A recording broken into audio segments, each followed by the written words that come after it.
The High Five Habit, by Mel Robbins. Introduction. Imagine standing in your bathroom one morning, just after waking up.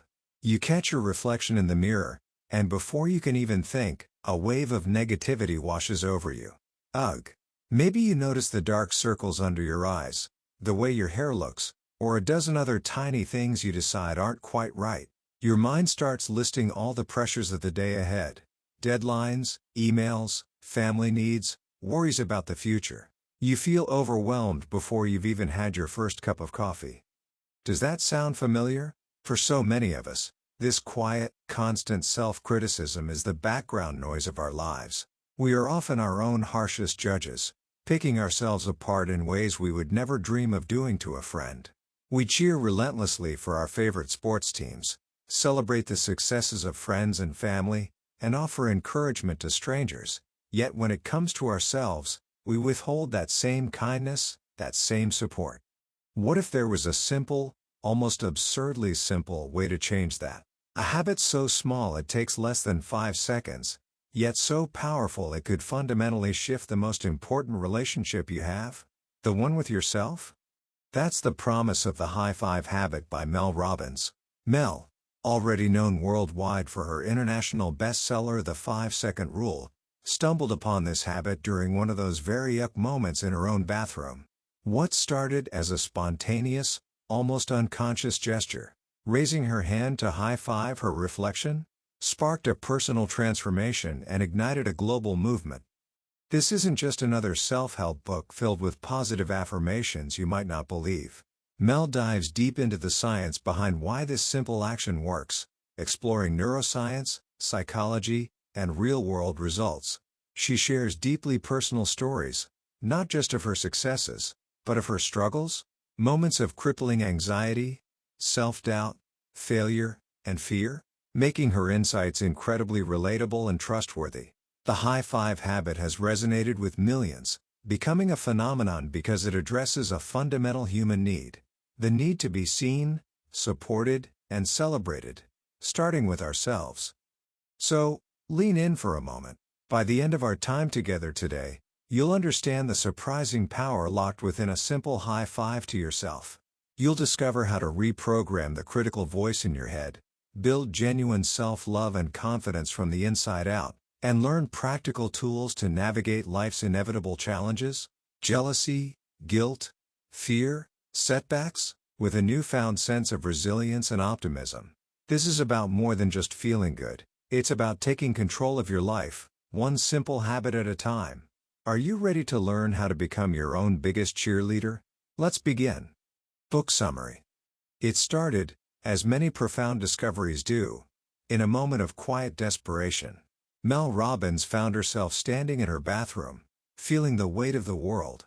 Deadlines loomed, family responsibilities piled up, and the reflection staring back at her seemed tired, worn down.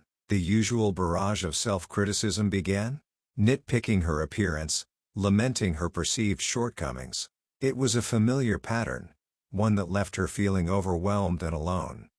She needed a pep talk, some reassurance that she could handle it all. But even as a world-renowned motivational speaker, the right words wouldn't come. Then, something unexpected happened. Almost instinctively, she lifted her hand, not in defeat, but in a gesture of acknowledgement towards her reflection. It morphed mid-air into a high five, meeting its mirror image on the cool glass. In that silent gesture, something shifted. A simple high five, often seen as maybe even a little cheesy, became a profound act of self-support. It was as if she was telling herself, "I see you. I love you. You've got this." Immediately, the tension in her chest eased, her shoulders squared, and a small smile cracked through the overwhelm. She didn't feel quite so alone anymore. She had herself. The next morning, the same feelings of overwhelm returned, but something was different. As she stood before the mirror, she found herself repeating the gesture, high-fiving her reflection again. By the third morning, she realized she was actually looking forward to it, like meeting a friend. This small, seemingly insignificant action was creating a noticeable change in her state of mind. This personal experience sparked Mel's curiosity. Why did this simple gesture feel so powerful? She started thinking about all the times she'd given or received high fives, celebrating a teammate's success in sports, cheering on friends running a race, the electric energy of a stadium when the home team scores, acknowledging a friend's personal victory. She recalled running the New York City Marathon just months after the 9/11 attacks. The city was wounded but resilient, and the sidewalks were packed with spectators offering endless encouragement. Mel confesses she hadn't trained properly and wasn't naturally athletic. There were countless moments during those 26.2 miles when her body screamed quit, when doubt overwhelmed her. What kept her going? The relentless stream of high fives and cheers from strangers lining the route. Each slap of a hand wasn't just contact, it was a transfer of energy, of belief. It said, "I believe in you," which, in turn, helped her believe in herself, step by painful step, until she crossed the finish line. This led Mel to a crucial insight. If the encouragement and celebration from a stranger's high five could be so incredibly motivating, what if we could tap into that same energy for ourselves, every single day? Life, like a marathon, is long, challenging, rewarding, and sometimes painful. We readily cheer for others, our teams, our favorite artists, our friends, our children. We celebrate their milestones and encourage their dreams. But how often do we do that for ourselves? The answer, Mel realized, is almost never. Instead, we often do the opposite. We criticize, diminish, and doubt ourselves. We've all heard the adage, put the oxygen mask on yourself first. But how do we actually do that in daily life? The high five in the mirror offered a clue. To put yourself first, you need to cheer yourself into that position just as you cheer everyone else into theirs. Self-worth, self-esteem, self-love, they aren't things you wait to receive from the outside. They are attributes you must build within yourself. The high five habit, starting with that daily mirror high five, is the simplest way to begin. When Mel first shared a simple uncaptioned photo of herself high-fiving her mirror on social media, she was stunned by the response. Within hours, people from all walks of life, all around the globe, started posting their own mirror high-five photos. Men, women, children, grandparents?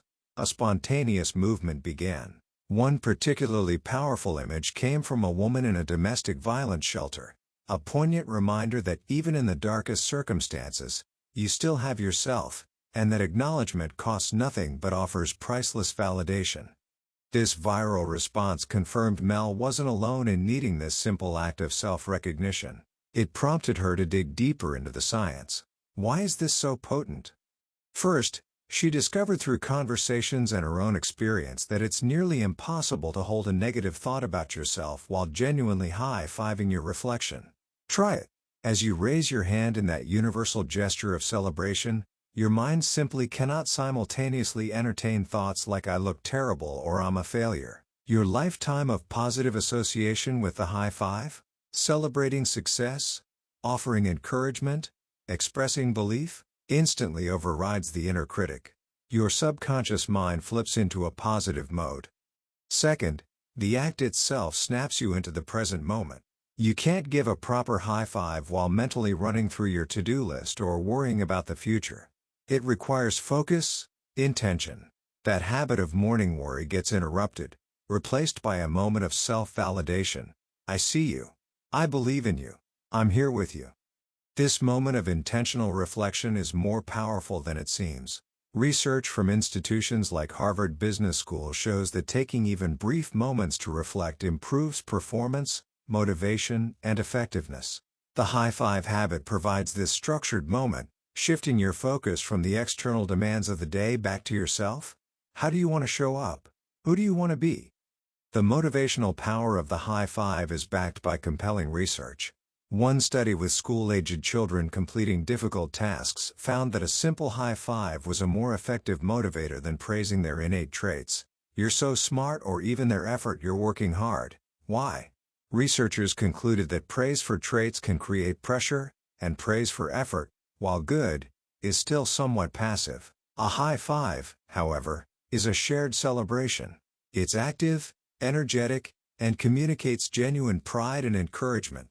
It affirms the person as a person, not just their skills or results. It says, "I'm celebrating with you," transferring energy and belief. When you give that high five to yourself, you tap into that same powerful affirmation. Unlike repeating mantras like "I love myself," which the mind can reject if you don't truly believe them, the high five bypasses that skepticism because of its deeply ingrained positive association. It's a physical act that proves to your brain, "I'm the kind of person who cheers for myself." As one person shared, actions speak louder than words. Furthermore, research on NBA teams revealed a fascinating correlation. Teams that exchanged more high fives and other encouraging touches at the beginning of the season tended to have better records and performed better cooperatively at the end.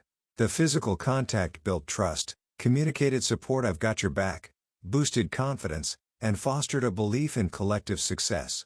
Conversely, the worst-performing teams showed significantly less physical encouragement. This highlights how essential encouragement and trust are for high performance, whether on a court or navigating your own life. The high five habit helps you build that trusting, supportive partnership with yourself. This need for feeling seen, supported, and psychologically safe isn't just for sports, it's crucial in the workplace too. Google's Project Aristotle study found that the highest performing teams were those where members felt safe, heard, and trusted. Feeling appreciated is fundamental to job satisfaction. Doesn't it make sense, then, to start your day by appreciating yourself? But Mel wanted to understand how this habit could create lasting change, potentially altering the brain itself. This led her to the concept of neurobics, pioneered by neurobiologist Dr. Lawrence Katz. Neurobics exercises pair a routine activity like looking in the mirror with something unexpected involving the senses, high-fiving the mirror, and an emotion you want to cultivate: celebration. This combination makes the brain pay closer attention, creating a fertile environment for learning new habits and forging new neural pathways. Think of it like brushing your teeth with your non-dominant hand. It forces your brain out of autopilot and makes it focus. Similarly, high-fiving your reflection is unusual. Your brain takes notice. Because of the lifelong positive associations with high fives, your brain starts to link that positivity, celebration, belief, support, directly with the image of yourself. Over time, this repeated action can literally rewire your default pattern from self-criticism to self-acceptance, reprogramming your subconscious mind. Mel saw a parallel in her son Oakley's experience at a school specializing in learning differences like dyslexia.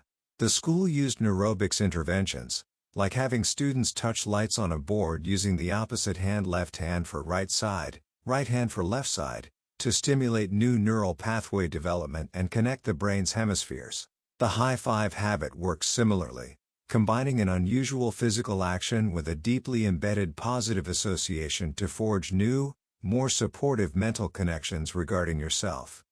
Confirmation came from neuroscientist Dr. Judy Willis, who agreed that this simple practice could indeed create new, more positive automatic beliefs and neural pathways.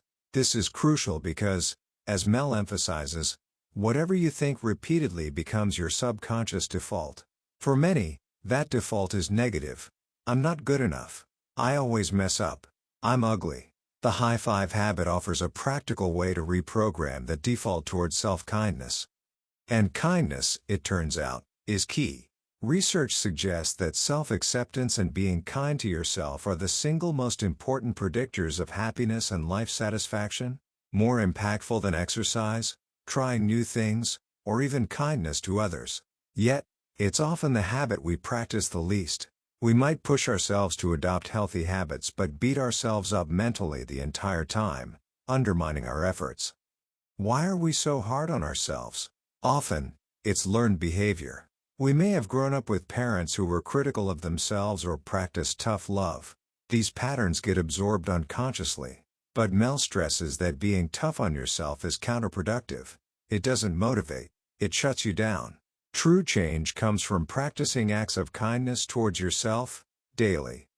This isn't about forced positive thinking, which often fails because problems are real.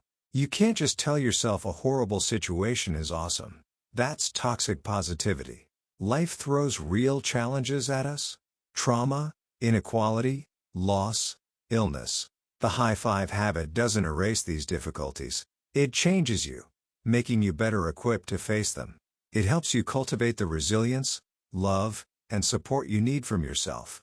As Jen, undergoing chemo, shared, giving herself a high five helped her maintain the positive attitude crucial for her battle, becoming her own cheerleader. You can't change the past, but you always have the power to choose what happens next. So, how do you actually practice the high five habit? It's simple. Every morning, before engaging with the outside world, especially your phone, stand before your mirror. Take a moment not just to see your appearance, but to connect with the person inside. Then, raise your hand and high five your reflection. Notice the mental quiet, the potential energy boost, the feeling of "I got this." It's a silent affirmation. I love you. I see you. I believe in you. Don't rush it. Savor this moment for yourself. Doing it first thing in the morning is strategic. Your morning mood significantly impacts your productivity and outlook for the entire day. Starting with this positive act sets a constructive tone. People report feeling weirdly motivated or experiencing an infectious energy that lasts.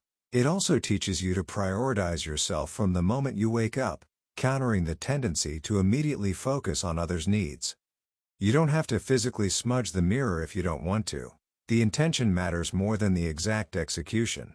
The bathroom mirror works well because it's usually a private space and integrates easily into existing routines like brushing teeth, a concept called habit stacking. But simply high-fiving the air doesn't work. The mirror is key because you are fusing that positive high-five association directly with your own reflection, building that crucial self-partnership. It's called a habit because repetition is necessary to make it second nature. You can't wait until you feel worthy of celebration. You build worthiness through the habit of celebrating yourself. It works for everyone, but consistency is crucial. Don't dismiss it after 2 days. Give it time to rewire those patterns.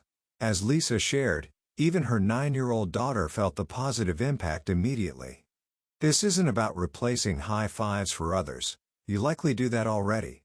This is about shifting focus from seeking external validation, likes, praise, approval to generating that validation internally. 1 million social media likes mean little if you don't like yourself.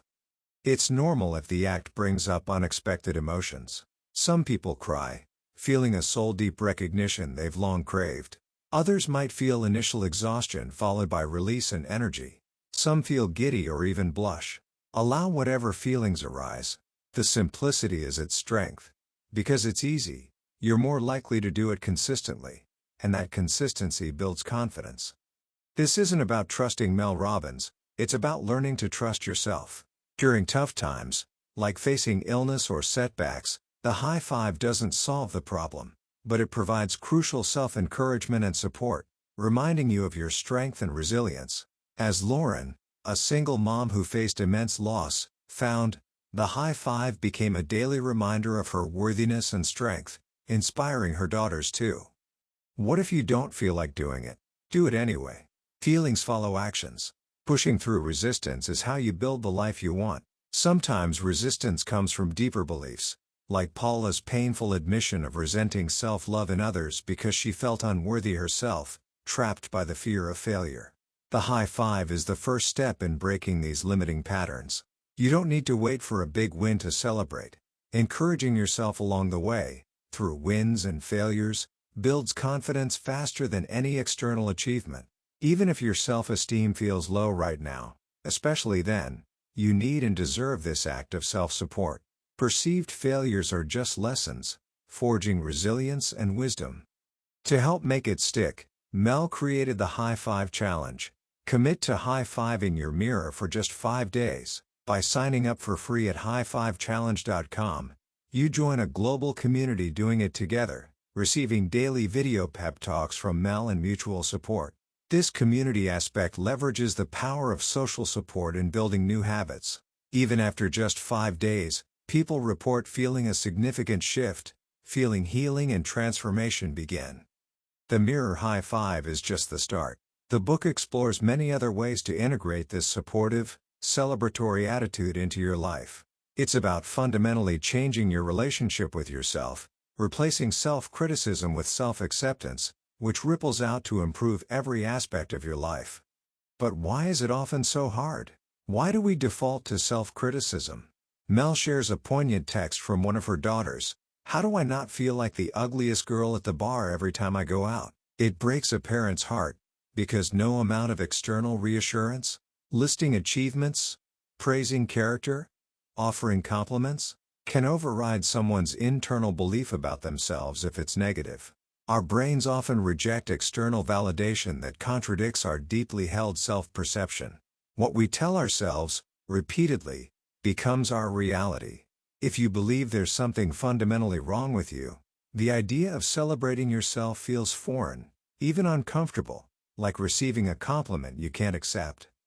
This negative self-talk often manifests physically, like Mel's subconscious weird mirror face, a slight adjustment made automatically to fix perceived flaws. These are automatic thoughts, defaults programmed over time. But the good news, based on neuroplasticity, is that these defaults can be changed through deliberate action.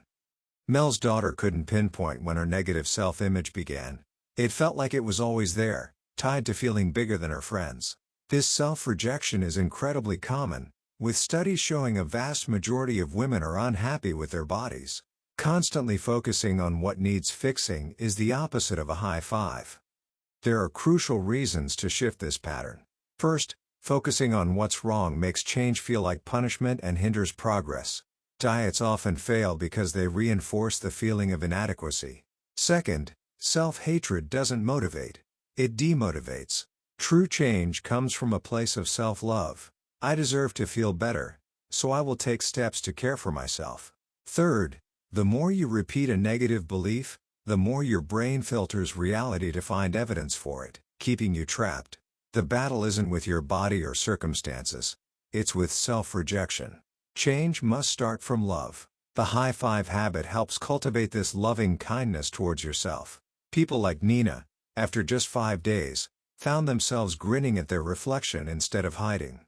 Kathy noted the habit forces a shift to a brighter, kinder, more compassionate and joyful way of seeing herself. You deserve celebration now, not when you reach some future goal. Self-love isn't conditional, and accepting yourself makes you more resilient. Self-criticism pounds you down. Self-acceptance builds you up. This capacity for self-love isn't something new you need to acquire.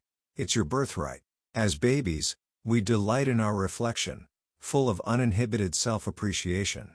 We are born unique, resilient, intelligent, and designed for joy and celebration.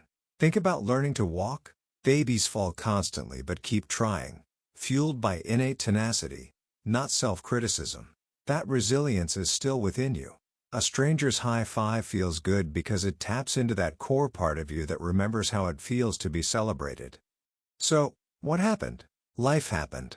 Somewhere along the way? Through school, social pressures, difficult experiences, we receive messages, subtle or overt, that there's something wrong with us. Psychologists call this a break in belonging, feeling like an outsider, which then leads to a break in belonging with ourselves. Maybe it was moving frequently, being bullied, feeling different due to race, identity, or learning style, facing criticism about appearance, or experiencing instability or trauma at home. As children, we lack the context to process these experiences objectively. We internalize them, often blaming ourselves. It must be my fault. There must be something wrong with me. This pattern, unfortunately, is a flaw in human design. Even well-intentioned parents can send these messages. Mel shares a painful story of discouraging her son Oakley from keeping his blue-dyed hair for the first day at a new school, fearing he wouldn't fit in. Looking back, she realizes she was prioritizing fitting in over his self-expression, unintentionally conveying that his choices were wrong and that acceptance was conditional. This reinforces a huge societal lie. What others think matters more than what you think of yourself. We learn to withhold love from ourselves until we meet certain external or internalized external standards. The antidote isn't more self-criticism. It's appreciation. Instead of picking yourself apart in the mirror, consciously look for things to appreciate: your strength, your intuition, the body that carries you through life. You are here, resilient, learning, growing. That alone makes you worthy of celebration. As Jordan shared, self-love isn't about fixing. It's about falling in love with the parts of yourself you've been trying to fix. Seal that appreciation with a high five. This connects to our core emotional needs: to be seen, heard, and loved for who we are. When these aren't met, we feel invisible and unfulfilled. Often, childhood experiences leave these needs unmet, leading to feelings of disconnection later in life. We seek validation externally when what's truly missing is a connection to ourselves. The morning high five directly addresses these needs. You see yourself. You silently hear the encouragement, "You can do it." You offer yourself love and validation. It symbolizes confidence, celebration, optimism, and action. To make this shift requires interrupting the negative thought patterns, often versions of "I'm not enough." This thought acts like poison, killing your spirit. You need to catch it and replace it. Many people carry a core negative belief or theme song. For Mel's daughter, it was "I'm a bad person" after friction with roommates. For Mel's husband, Chris, after his restaurant business failed, it became "I am a failure," coloring his entire perception of himself for years. For Mel herself, for decades, it was "I've messed everything up," leading to a spiral of regret and self-blame. These stories aren't just thoughts, they become identities, shaping how we see the world and ourselves. Mel shares her own painful past, hitting rock bottom with bankruptcy, a failing marriage, anxiety, and using alcohol to cope. She emphasizes that she used the very tools she now teaches to rebuild her life. Transformation isn't instant. It requires daily work, building self-esteem brick by brick. You can't change the past, but every morning offers a chance to choose who you will be today. The key is shifting focus from past regrets to future creation, learning from mistakes instead of being defined by them. During her lowest point in law school, hating her path and struggling with undiagnosed ADHD and dyslexia, Mel fell into a self-destructive cycle of anxiety, procrastination, drinking, and poor choices. Negative thoughts, "You mess everything up," fueled negative feelings and actions, creating a downward spiral. She ghosted an internship, panicked and bailed on a summer job, and sabotaged relationships. Shame compounded the problem. This cycle continued until hitting bottom led her to therapy, where she began understanding the role of childhood trauma and subconscious patterns. The crucial insight: hating yourself leads to doing things you hate. Loving yourself leads to doing things you love. You aren't broken, just blocked. The path forward involves forgiving yourself and silencing the inner bully. But how do you silence that negative crap? It's like cleaning the lint filter in a dryer. Negative thoughts, opinions, rejections, guilt, they accumulate like mental lint, clogging your mind. This filter has a neurological basis: the reticular activating system, or RAS. The RAS is like a gatekeeper for your conscious mind, deciding which of the massive amounts of sensory information bombarding you actually gets your attention. It prioritizes things like your name, threats, potential mates, and crucially, whatever it thinks is important to you. This last point is key. What you repeatedly focus on, your RAS deems important. If your dominant thoughts are negative "I'm a failure," your RAS will filter your reality to find evidence supporting that belief. Chris, believing he was a failure after his business closed, saw only failure even when he was being a dedicated stay-at-home dad or later contributing significantly to Mel's business. His RAS highlighted things confirming his negative belief, like another dad on a work call, and filtered out contradictory evidence like his kids valuing the time with him or his actual success as CFO. The empowering truth is, you can retrain your RAS. You can teach it what you want it to focus on: opportunities, solutions, evidence of your strengths. Think about buying a specific type of car, like a red Acura. Before you considered it, you rarely noticed them. Your RAS filtered them out. Once you start thinking about it, researching it, test driving it, suddenly you see red Acuras everywhere. Your RAS adjusted its filter based on what became important to you. The same happens when you fall in love after a breakup. Reminders of the ex-fate as your RAS prioritizes cues related to the new relationship. To retrain your RAS away from negativity, you must intentionally shift your focus. Start by flipping your limiting beliefs. Instead of I screw everything up, try I forgive myself for things I did trying to survive. Every day I'm becoming a better version of myself. Recognize your power. If you believe you have the power to consistently create negative outcomes, you also have the power to create positive ones. Focus on solutions. How can I fix this? Rather than blame. A playful way to practice retraining your RAS is the heart hunt. Deliberately look for naturally occurring heart shapes in your environment. A leaf, a rock, a pattern in your coffee. This simple game teaches your brain to actively scan for something specific and positive that it previously ignored. It proves you can change what your brain prioritizes and sees.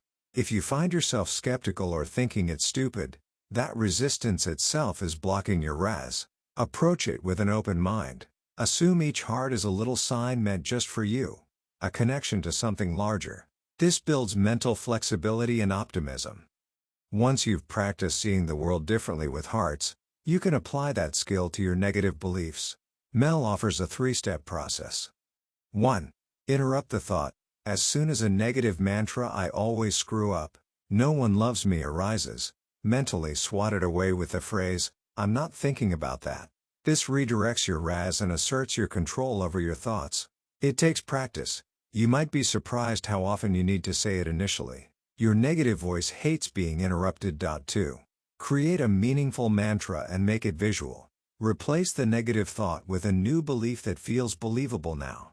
Mantras like "I deserve to feel good today," "I have my own back," "I am allowed to be a work in progress," or "This is preparing me for something amazing" often work better than affirmations you don't yet buy into. Find one that resonates, that feels like a mental high five. Then, create a visual cue. Write it on a post-it on your mirror. Trace your hand in lipstick. Use a dry erase marker.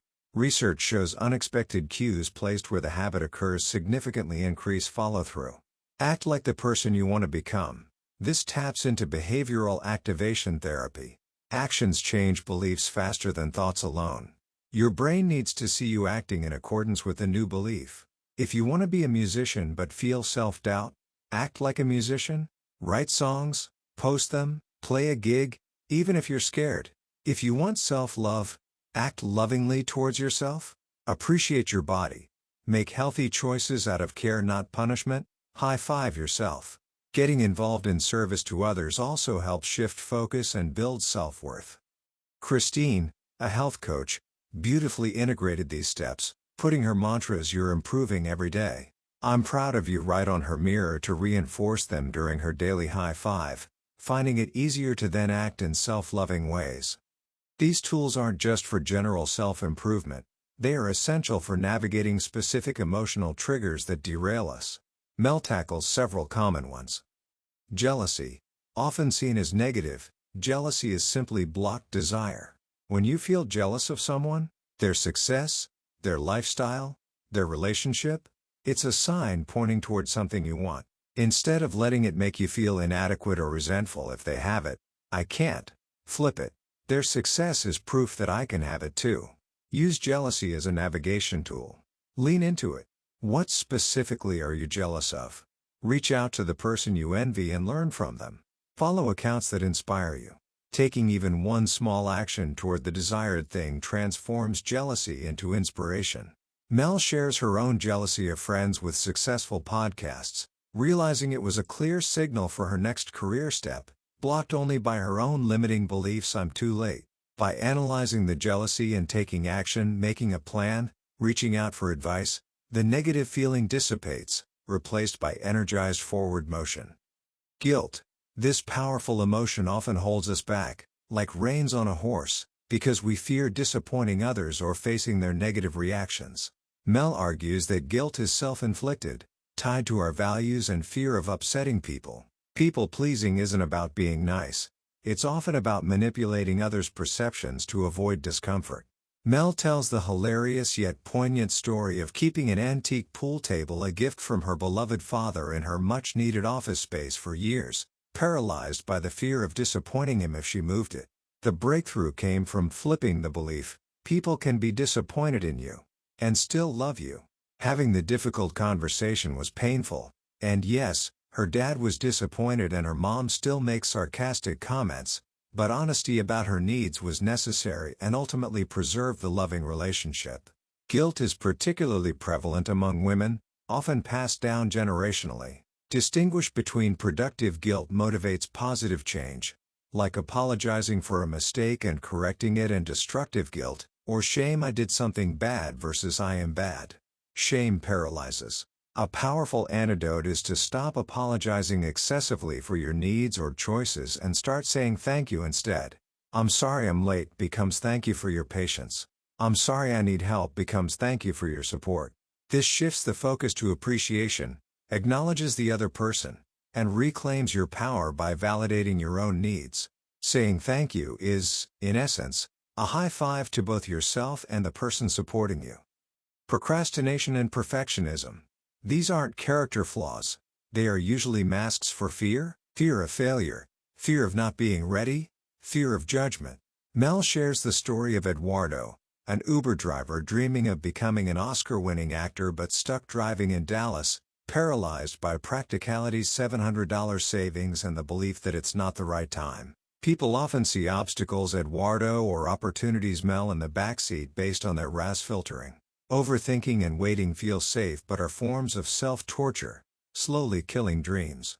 The flip is, if I put in the work, I can make this happen. A key tool here is setting a deadline. A specific date pulls the dream out of the abstract and makes it real, creating urgency and a runway for preparation. Giving yourself a near-future deadline like 3 weeks allows time to take small, preparatory steps, building momentum and confidence. Eduardo's emotional reaction when pushed to commit showed the deep desire buried under the fear. Allowing yourself to feel how much you want your dream is crucial. Another tool is keeping an evidence journal, writing down coincidences, signs, and small wins related to your dream. This actively trains your RAS to spot opportunities and reinforces belief, leveraging the Zeigarnik effect, the brain's tendency to remember unfinished tasks. Ultimately, no one is coming to rescue you or discover you. Your dreams are your responsibility. Action, even small, scared action, is the only way forward. Fear and anxiety. When life throws unexpected curveballs, job loss, illness, breakups, global pandemics, the instinct can be to feel overwhelmed, thinking I can't handle this. Fear is normal, but what matters is the action taken after fear hits. Mel shares her experience when the pandemic shut down her talk show and decimated her business, triggering old fears of financial ruin. Her usual coping mechanisms, busyness, seeking comfort from her husband, were unavailable. Forced to self-soothe, she discovered the power of placing her hands on her heart and repeating the mantra, I'm okay. I'm safe. I'm loved. This simple act became a lifeline, calming her nervous system. The flip for I can't handle this is precisely that mantra. I'm okay. I'm safe. I'm loved. Putting your hand on your heart activates the vagus nerve, the body's longest nerve, which helps switch on the rest and relax response, calming anxiety. This physical calming allows the brain to actually receive and believe the soothing mantra, helping to reprogram the nervous system's default response over time. Saying your name, Mel, you're okay, can deepen the effect by creating psychological distance and objectivity. This practice isn't about changing external circumstances, but changing your internal state so you can better handle them. Mel connects her own tendency towards mourning anxiety to buried childhood trauma, emphasizing that while trauma isn't our fault, healing is our responsibility, and self-soothing tools are vital. Failure and setbacks. When pursuing goals, roadblocks are inevitable. The response to failure often involves a cascade of negative thoughts. Nothing works out. I knew this would happen. I quit. Mel recounts the disastrous launch of the 5-second rule, where an Amazon glitch listed the book as out of stock for the crucial first 2 weeks. Her dream of hitting bestseller lists seemed shattered. The mental nosedive was intense. How stupid could I be? The crucial flip in these moments. Something amazing is happening that I can't see right now. Keep going. This mantra fosters trust and persistence. Despite the setback, Mel continued with her promotional interviews, including one with Tom Bilyeu.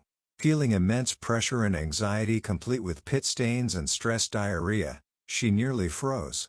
When Tom introduced her as the master of motivation, she honestly responded, "Motivation is complete garbage, explaining that we rarely feel like doing hard things and shouldn't wait for motivation.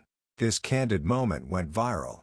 Meanwhile, because the hardcover was unavailable, audiobook sales skyrocketed, making it Audible's one audiobook of the year. The failure led to an unforeseen, even greater success. The lesson: setbacks often contain hidden opportunities or redirect us to where we're meant to be, if we maintain a high-five attitude and keep going. Trust that everything is preparing you. Fitting in versus being yourself. The deep-seated need to fit in, often starting in middle school, can lead us to betray ourselves, morphing our personalities and choices to gain approval. This morphs into keeping up with the Joneses in adulthood.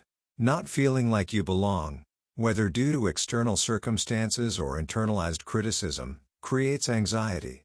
We constantly monitor others' reactions, losing touch with our own voice.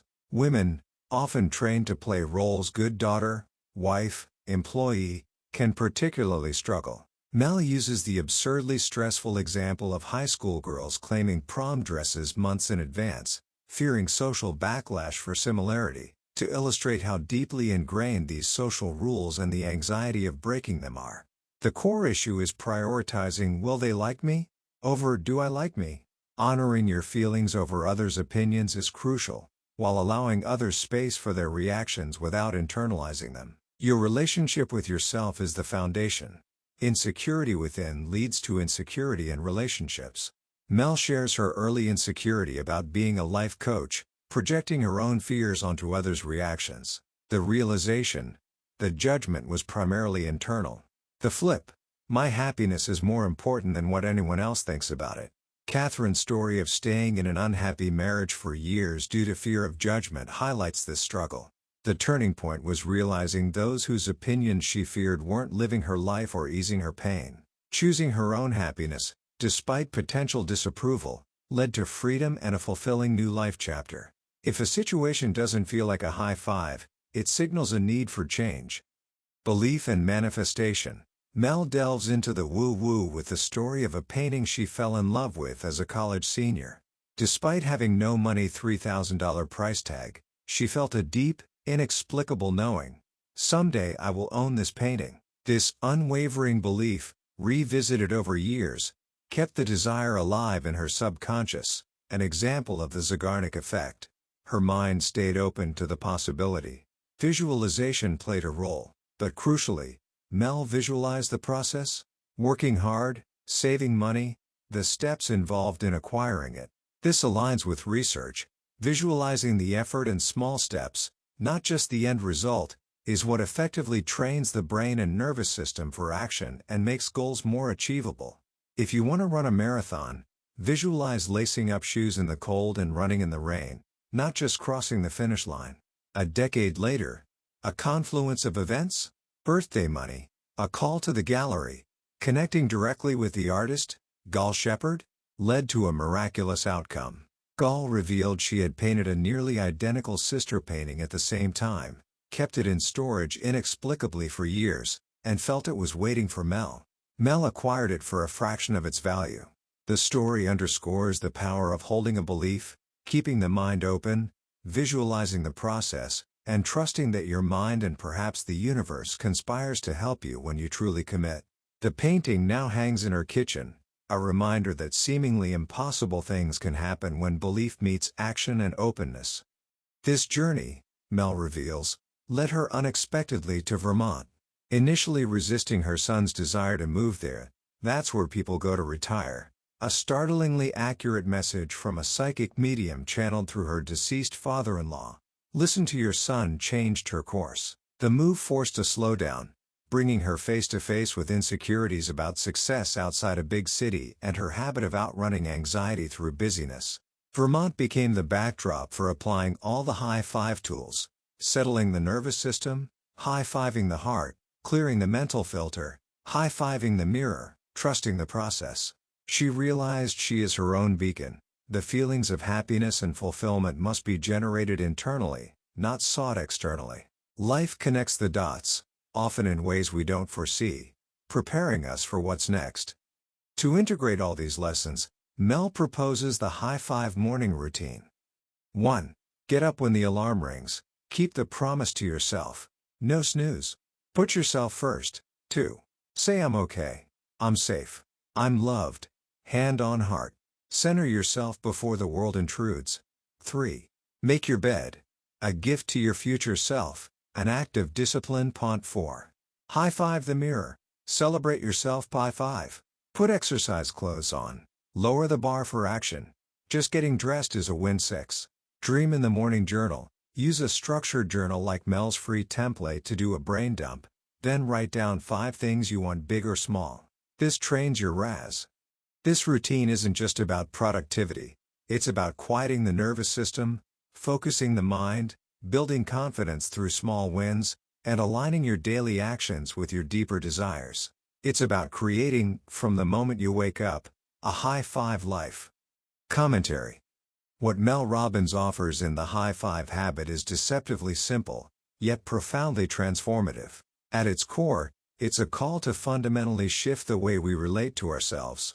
In a world that often encourages external validation and relentless self-improvement, which can sometimes feel like self-criticism in disguise, Mel provides practical, actionable tools to cultivate internal validation, self-acceptance, and genuine self-encouragement.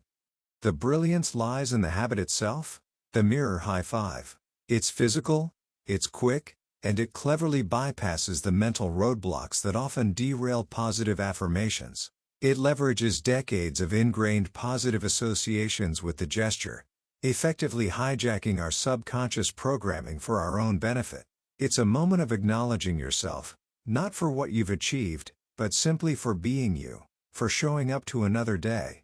That daily deposit of self-recognition builds a powerful foundation of self-worth over time.